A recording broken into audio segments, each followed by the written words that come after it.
The very first and oldest settlement on Bonaire is Rincon. It was founded by the Spanish in 1527. Today I'm going to explore the Onima Trail, which should lead me to some historical sites and some beautiful nature.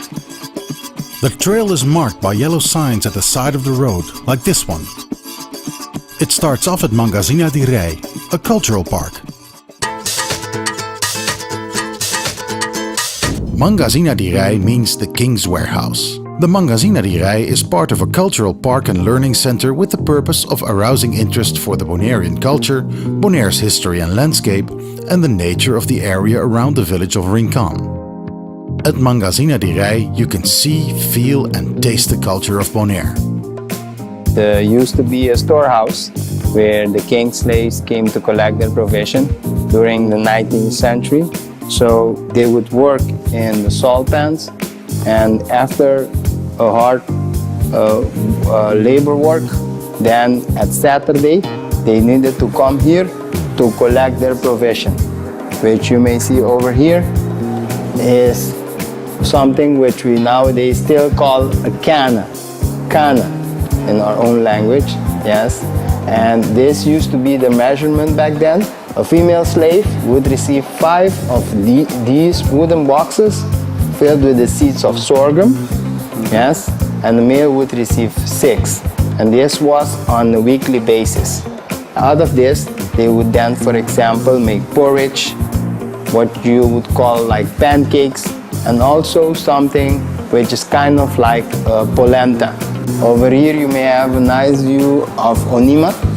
Onima is an ancient Indian word which means moisture. Onima used to be a plantation back then. For example, they would plant watermelons. And today it forms also part of our exhibition. If you'd like to visit Mangazina di Rei, the opening hours are on weekdays from 9 AM to 4 PM. Here at Piedra Preto, or Black Rock, musicians would gather to play the bari drums. These bari drums are made from hollow tree trunks topped with goat skin. The music they play is called bari, which is a type of criollo music, Bonaire's unique music style.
The Onima Trail also has a mountain bike trail.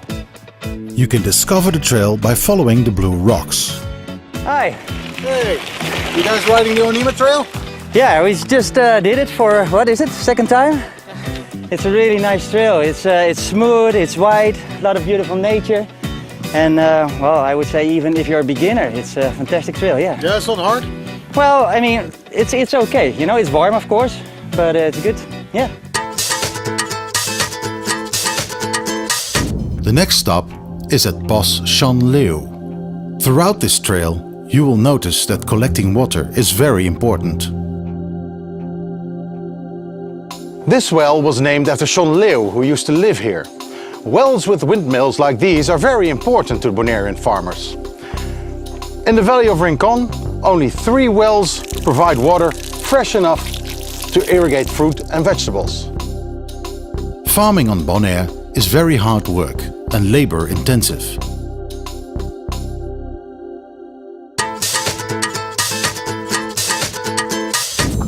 Driving from the well to the dam, we pass one of Bonaire's traditional farmhouses, a Canuco house. Many of these have been deserted, yet others are now used as a weekend getaway.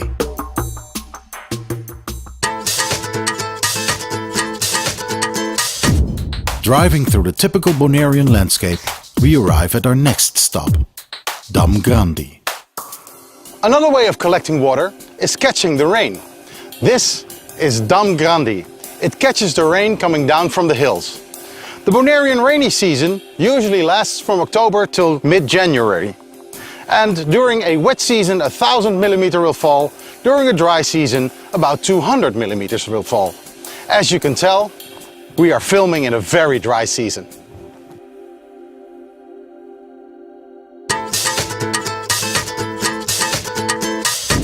Our next stop is close to the entrance of Washington Slagbaai National Park. We stop at yet another water collector.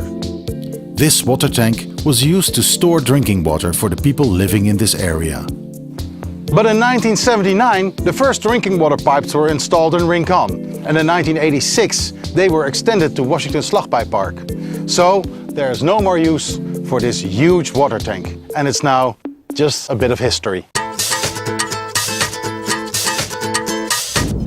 A small detour brings us to this beautiful view of the east side of the park and the rough east coast of Bonaire.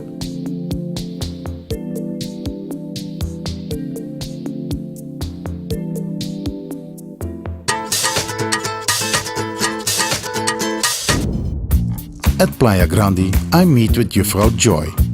She was born in the neighborhood of Playa Grandi. She explains why the Papiamento word for beachcombing translates as 7 colors. Nasce del barrio de Rincon, Playa Grande. Mucho chiquito, mi estaba tabini akinang, anto tabati bonita vista. Tabati santo, blanco, camina non stava tabini lava paña. Después no sabay labanang na pos. Anto tabati 7 color. Pa sobra tempo aya, barco nan tabatabini ko pakete de comida, paña, tu sorte cosas. Anto nanta no frogana camina, anto tour cosas nanta bata school an akinan, que men nanta tabini tera. Anto no sabata yamanan 7 color. No pa sobra na tabati color, pa sobra con nanta batin diferente producto. Anto hine nan di Rincon tabatabini, pa sobra no sabata hine nan pobre, anto nanta batabini busca e produto na, koi come, sapato, vestir, turcos que tabati, to tapesei tabatayama, 7 color.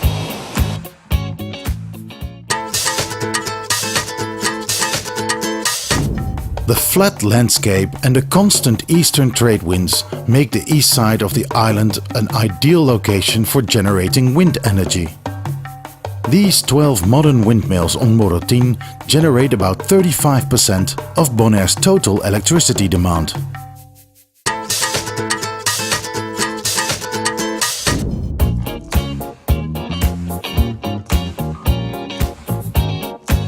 As you can see, there's always a chance that you'd see a friendly local.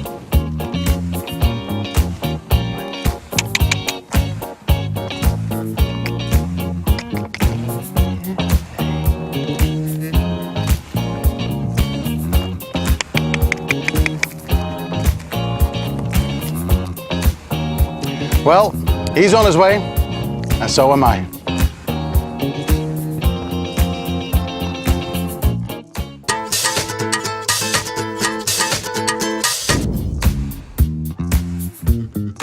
This is Piedra di Bonaire.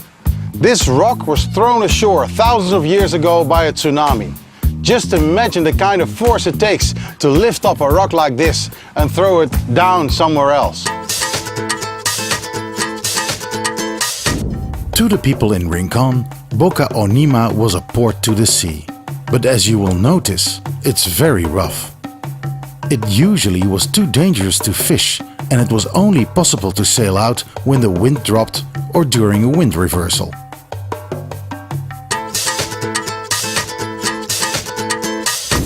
This hill is called Kaumati. Its huge blocks are part of a limestone layer originally formed underwater on a gently sloping volcanic rock hill. As the land emerged from the sea, the limestone broke into these huge blocks. When you look straight ahead, you can see the terraces of Fontaine. 3 limestone terraces and the surface of a 4th one at road level can be observed. Every terrace was formed during a period with a different sea level. The Indian inscriptions at Boca Onima are the best preserved inscriptions on Bonaire. These mysterious paintings were made by Caquetillo Indians who came from Venezuela originally. They were probably made about 1,000 years ago. This board in front of the inscriptions tells more about Bonaire's original inhabitants and their culture. We end our tour across the street from Mangazina di Rei at Alta Gracia Snack for a much-needed refreshing drink.